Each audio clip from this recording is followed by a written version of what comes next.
Hai, assalamualaikum. Terima kasih sudah mampir. Kenalin, nama aku Putri. Jadi di video kali ini aku akan menceritakan tentang sebuah kasus yang sangat tragis dan sangat memilukan. Punya pasangan yang karismatik, romantis adalah impian bagi banyak perempuan. Tapi apa jadinya kalau pasangan yang kita impikan tersebut justru menjadi sumber tragedi seperti yang dialami oleh Kristina Joksimovic di kasus ini. Saat semua orang melihat pasangan ini, mereka adalah pasangan yang sangat sempurna, harmonis, dan bahagia. Bahkan bisa dikata mereka adalah sebuah keluarga tanpa celah.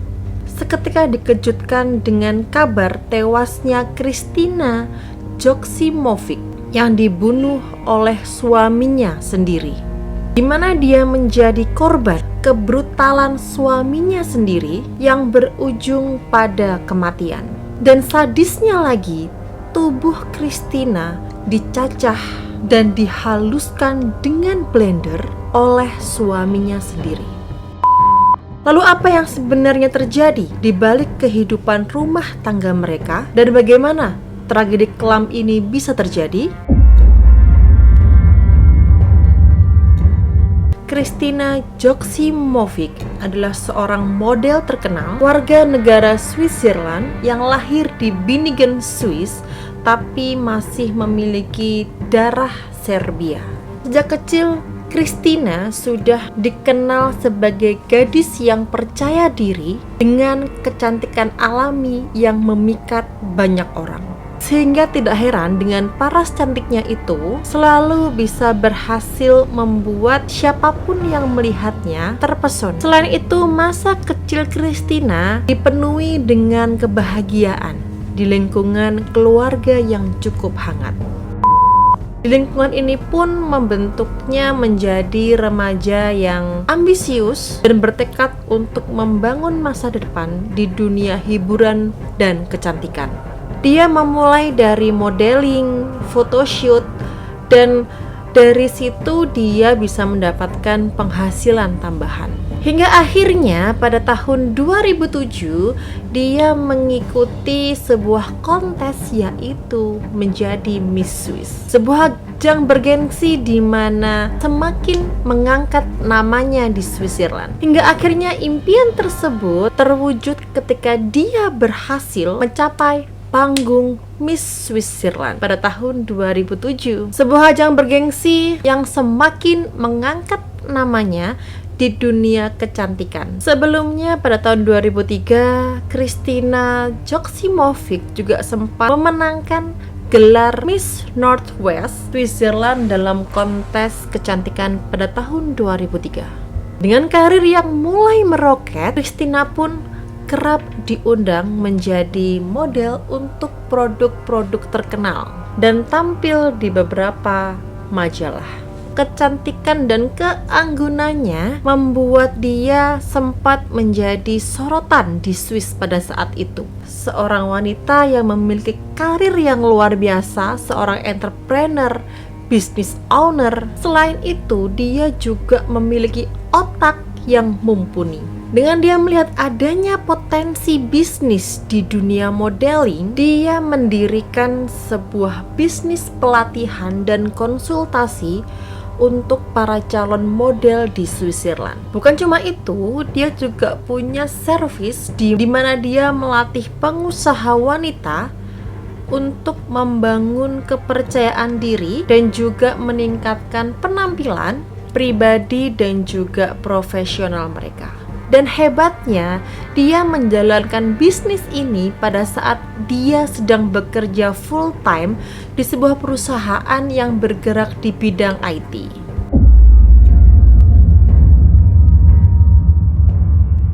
Lalu pada sebuah pertemuan sosial yang mewah, Kristina dipertemukan dengan seorang lelaki yang bernama Thomas, seorang pria yang terlihat sangat sempurna, karismatik, dan tentunya mapan. Selain itu juga Thomas berasal dari keluarga yang cukup terpandang.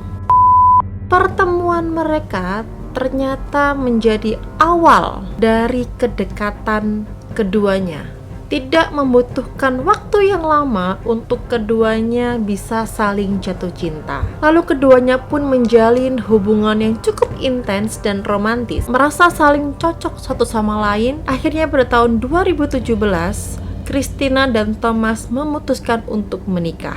Saat itu kehidupan mereka bagaikan sebuah cerita dongeng dengan perayaan pernikahan yang mewah dan penuh kebahagiaan. Pasangan ini menikmati kehidupan yang tampak bahagia, bahkan semakin lengkap dengan kehadiran dua buah hati mereka. Di mata publik, kehidupan mereka berdua, Thomas dan Christina, seolah-olah sangat bahagia, di mana Christina sering mengunggah beberapa foto kehidupan mereka berdua yang seolah-olah sangat bahagia dan sangat romantis. Namun, di balik senyum dan kemewahan tersebut, ternyata antara Thomas dan Christina mulai mengalami keretakan yang tidak pernah terduga selama tahun-tahun pernikahan mereka. Mereka sering berselisih paham dan masalah-masalah kecil yang dulunya dianggap sepele menjadi membesar. Thomas yang dulu penuh perhatian mulai menunjukkan sikap yang dingin, sementara Christina sudah mulai merasa bahwa suaminya semakin sulit untuk diajak berkomunikasi. Selain itu, beredar rumor bahwa Thomas sering terlibat dalam beberapa bisnis gelap, sementara Christina mulai merasa tersisih. Dengan adanya banyak masalah rumah tangga, membuat mereka mulai terbebani masalah rumah tangga. Membuat pernikahan yang awalnya menjadi sumber kebahagiaan menjadi sumber kesedihan. Ketegangan dan kerenggangan itu akhirnya memuncak dengan sebuah kekerasan. Bahkan beberapa kali polisi sempat dipanggil ke rumahnya karena adanya laporan kekerasan di dalam rumah tangga. Meskipun begitu, Christina masih tetap bertahan demi anak-anak mereka. Namun masalah demi masalah terus menghantui hubungan mereka, hingga akhirnya permasalahan tersebut berubah menjadi tragedi yang sangat memilukan. Puncaknya terjadi pada suatu malam ketika pertengkaran hebat terjadi antar keduanya. Thomas tidak bisa membendung amarahnya, bahkan dia tidak hanya melakukan kekerasan rumah tangga, dia juga mencekik Christina. Lalu Christina sempat terkejut dengan aksi yang dilakukan oleh suaminya.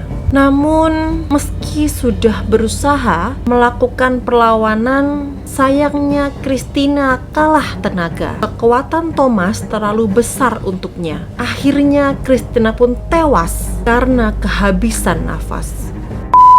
Menyadari bahwa dia telah membunuh istrinya, Thomas dalam keadaan panik malah melakukan tindakan yang di luar nalar. Dengan brutal, Thomas pun memutilasi tubuh Christina menggunakan gergaji, gunting taman, dan pisau. Belum sampai situ saja, dia bahkan memblender potongan-potongan tubuh istrinya dan mencoba melarutkan sisa-sisa potongannya ke dalam larutan kimia yang ada di ruang cuci rumah mereka.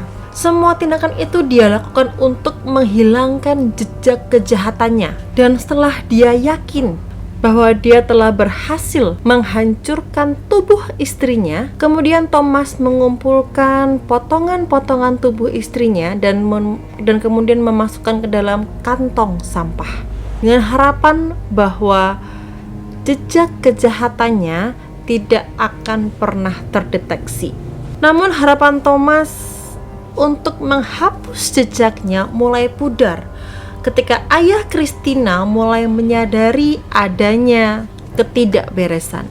Pada saat itu ayahnya Christina, yaitu Dragan Joksimovic, mendapat telepon dari sekolah cucunya yang mengatakan keberadaan dari Christina, karena biasanya itu Christina tidak pernah terlambat mengantar anak-anaknya ke sekolah. Dragan yang merasa ada yang tidak beres memutuskan untuk segera memeriksa rumah anaknya. Kecurigaan itu semakin bertambah ketika Thomas berpura-pura tidak mengetahui keberadaan Christina. Tentunya dengan reaksi yang dirasa cukup mencurigakan. Dia juga tidak memberikan jawaban yang pasti di mana Christina saat itu. Dengan hati yang cemas, Draga pun segera menuju ke kediaman Christina dan Thomas, tanpa menyadari bahwa pada saat itu Thomas masih berusaha menyembunyikan sisa-sisa kejahatannya. Tiba di rumah, Draga tidak menemukan Christina. Setiba di rumah, Draga menemukan suasana rumah yang tidak biasa. Dia lalu mulai mencari Christina di seluruh rumah. Sayangnya Draga tidak bisa menemukan keberadaan anaknya. Lalu Draga menuju ke ruang cuci. Saat dia memeriksa di sana, dia menemukan sebuah kantong plastik hitam yang cukup mencurigakan. Dari kantong tersebut terlihat jelas bahwa ada rambut pirang yang keluar dari dalamnya. Ketika membuka kantong tersebut, Draga sangat terkejut karena dia dikejutkan dengan pemandangan yang sangat mengerikan, yakni kepala Christina, kepala anaknya yang masih utuh dengan rambut pirangnya tergeletak di dalam kantong tersebut. Terkejut dan histeris, ayah Christina pun segera berlari keluar rumah untuk meminta pertolongan dan meminta seseorang untuk segera menghubungi polisi. Sementara itu, Thomas sangat tidak menyangka bahwa mayat Christina dapat dengan mudah ditemukan. Tetapi pada saat itu Thomas masih berusaha untuk mempertahankan sikap tenangnya.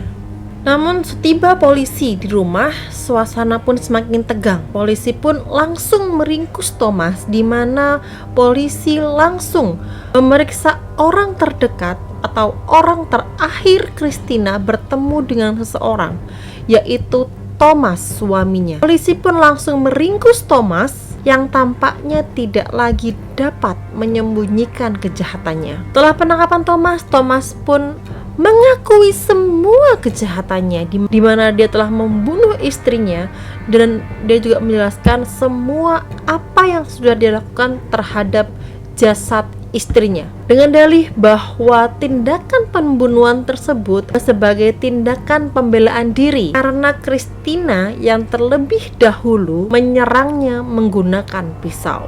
Thomas juga menyatakan bahwa aksi pemotongan tubuh istrinya dilakukan karena dia terlalu panik setelah kematian Christina. Namun hasil forensik menunjukkan bahwa kematian Christina yang disebabkan oleh pencekikan sudah membantah klaim tersebut.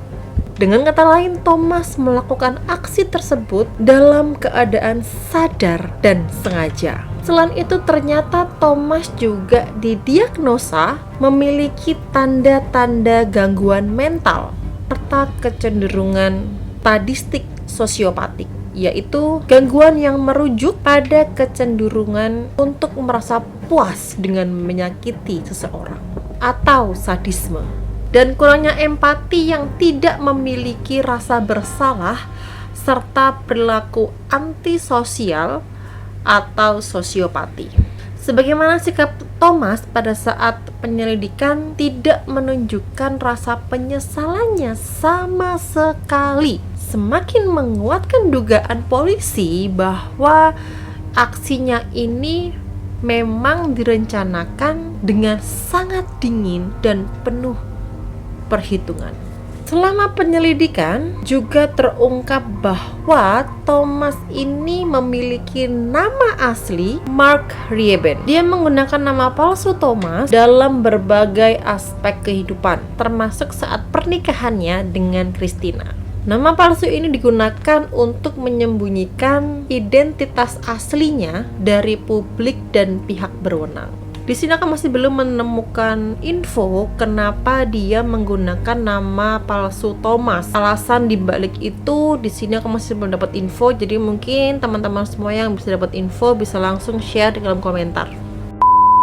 Selain itu juga terungkap bahwa Thomas ini memang dikenal sebagai orang yang temperamen dan tidak ragu menggunakan kekerasan pada saat marah. Bahkan diketahui sebelumnya si Thomas ini pun juga pernah beberapa kali mencekik istrinya dan juga membenturkan kepala istrinya ke dinding saat keduanya terlibat dalam sebuah pertengkaran.